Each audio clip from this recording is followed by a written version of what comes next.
Hello players, welcome back to the only tech show that loves you, fears you, and has 100% clocked the absolute war zone that is your Steam download history. And the other tech channel that's filming 3 videos back to back in a heatwave in the UK. Yeah, this is fun. Okay, it's always fun. I am your tech jester, Buzz Stringer. Come on in, pants off, AC on, because today the PC gaming has once again proven to be the most advanced form of human stupidity. So, picture a hacker, hoodie up, 3 monitors, a monster energy graveyard so tall it's developed its own gravity, and a small captive moon. This absolute weapon of a hacker man has the firepower to drain a bank, to brick a hospital, choke an oil pipeline until the whole country can't drive to work.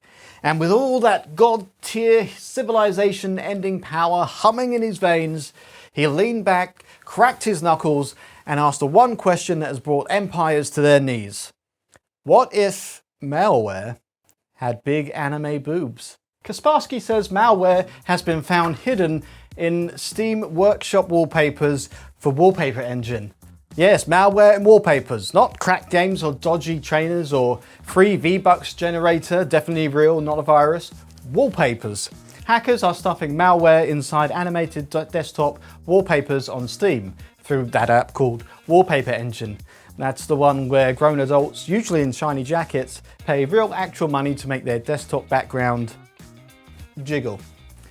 Wallpaper Engine costs about $5, which, you know, already makes me raise an eyebrow. The YouTube eyebrow. I'm shocked that people pay $5 for PC wallpapers. MKBHD must have been completely wasted when he thought people would pay $50 for phone wallpapers. Guess what? They didn't. And Panels is gone. I called that one from the start. Panels was like, here is yellow. That'll be $50, please. Anyway, at least Wallpaper Engine does something. It makes your desktop move. It turns your monitor into a cyberpunk aquarium, or, you know, it lets your GPUs gently sweat because you need a fox girl blinking behind your tax spreadsheet. Yeah, or a fox dude. We don't kink shame. You know, sometimes there's both things going on with those foxes. Okay, I look forward to your comments. And this wasn't 10 sad downloads off one server in a basement that smells like ballsack and ambition. Kaspersky found dozens of infected packages downloaded tens of thousands of times. That's a standing army of people, one hand on the mouse and one hand somewhere else. Oh, by the way, this show isn't for kids, just in case. But Wallpaper Engine has a feature where wallpapers can be applications, and that's where things get a little bit spicy. A wallpaper should be a picture, maybe a video, if you're feeling decadent. It shouldn't have an executable attached to it. One sample Kaspersky caught back in December booted up perfectly fine, even launched a cute little desktop game, and so the whole thing looked squeaky clean. It bought you dinner first, it did the foreplay, and it even pretended to laugh at your jokes. Okay, I can't wait any longer. And then, while you were busy, it quietly slid the DarkComet backdoor right in, with no lube, no warning, and no eye contact, which will also be the title of my first book. It ripped your Steam login straight out from underneath you and hijacked your live session. This malware hijacks your account to spread itself. It's a worm. The second it's in your Steam, it uses your account to fling the infected waifu to every single person on your friends list. It's a chlamydia that DMs your contacts. Or worse, it turned your Steam account into a Herbalife rep. Allegedly, I don't know. They seem to have a pretty big legal team.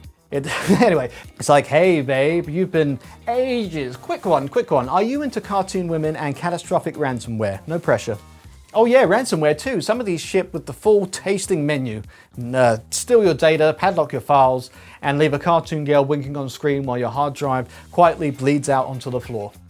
And you know what makes it worse? People trust Steam Workshop. We do. It feels safe. It's Steam.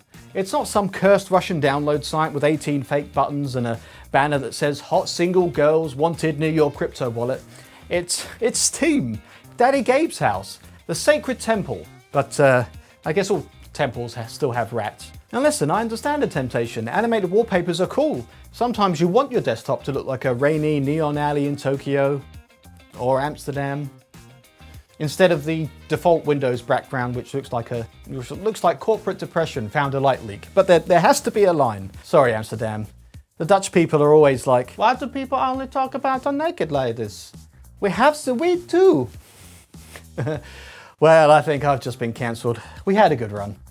The campaign apparently hit China the hardest, with Russia in second, plus smaller numbers in other countries. But come on, this kind of thing spreads. Malware doesn't look at borders and say, oh yes, I shall respect the regional publishing rights. It travels like the flu or COVID, or worse, TikTok trends. My home is on YouTube, damn it, unless I'm paid otherwise. So, so what should people do? First, don't run suspicious executable wallpapers. Scan files, enable Steam Guard, and maybe ask yourself why your desktop needs a bouncy anime nun with a particle system and kernel level access. Okay, the bouncing anime nun I get, and I have. But if something on Steam Workshop looks too horny to be safe, it probably is. That's a good general life rule, actually. Too horny to be safe. Applies to websites, apps, Discord servers, YouTubers holding phallic-coloured microphones. We also have a Discord server. Come and say hi. Okay, comment on this video the second a thought claws its way out of your skull. If your brain's buffering, tonight's safe word is step on me, senpai. And yeah, so drop it below. The algorithm gets confused. It gets a little aroused and shoves this video out to more people. We can weaponize shame here. Welcome aboard. So talk about shame. Let's talk about Epic Games. The Fortnite lot. My 9-year-old somehow spent 400 quid on a dancing banana, and I had to explain it to the man at the bank lot.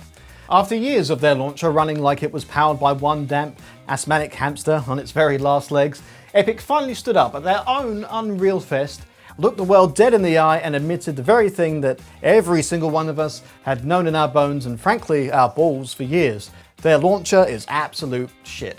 And now they've got a 12-month roadmap to fix it. Behold, the Messiah, Epic Games Launcher V2. And the big number they're slapping up on the billboard is that the new launcher launches 6.5 times faster. It's rebuilt from the ground up, opens quicker, springs out the system tray quicker, the full Gwyneth Paltrow wellness weekend treatment. Very exciting. Finally, I can launch the application I don't want to use at speeds that were previously thought impossible.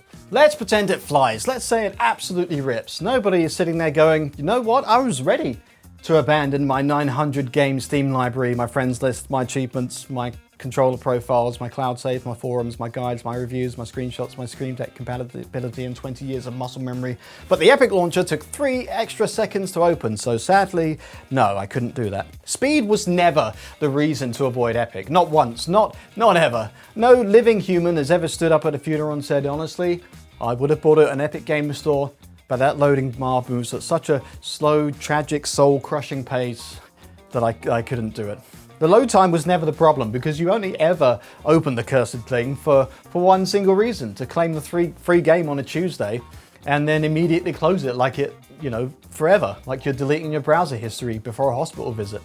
Epic's launcher is your computer's appendix. It does nothing, you forget it's even there, and once a week it flares up and screams for attention. Oh, and the rest of the holy V2 glow up, let me read you the brave visionary new features they're adding. They've got user reviews, player profiles with avatars, direct messages and voice chat, parties, third-party communications, which is like forums, universal controller support. Hold on for just 1 second. Guys, you invented Steam. You sat in a boardroom full of salaries, free snacks, beanbags for one entire calendar year, and you reinvented Steam from scratch. This is Pepsi calling a global press conference to unveil their new brown fizzy drink, which is going to be called Pepsi. Cheers, yeah, cheers for that. Oh, and player reviews, by the way, is a Steam feature had since, you know, your first email password was password1. Welcome to 2009, boys. We kept your seat warm. You know what Epic's problem has always felt like? It tried to compete with Steam by buying exclusives and giving away games, instead of becoming somewhere people actually wanted to hang out. It's the gaming equivalent of someone trying to make friends by standing outside a pub shouting, "I brought pizza. Why don't you love me yet?" Epic's plan seems to be make the launcher better, make the store more social, and make recommendations more personal. Add reviews, add profiles, add communities, and hope that eventually everyone forgets that they only installed it to claim a free copy of Control in 2019. And honestly, I hope they pull it off. I really do, because Steam having real competition would be good. Competition is always good. But gamers are petty, PC gamers especially.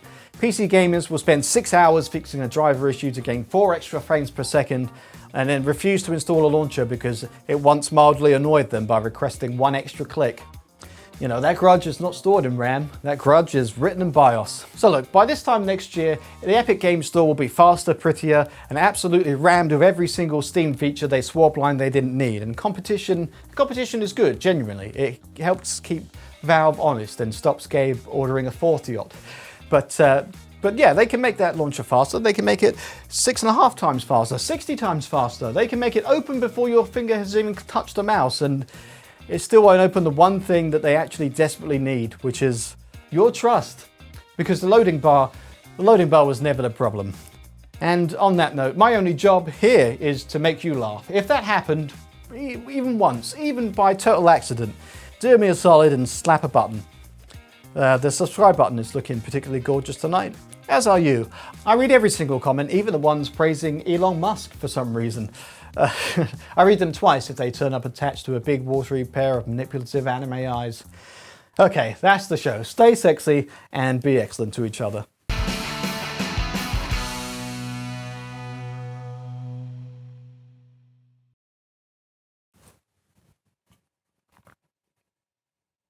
Tell you what often gets overlooked: garden fences.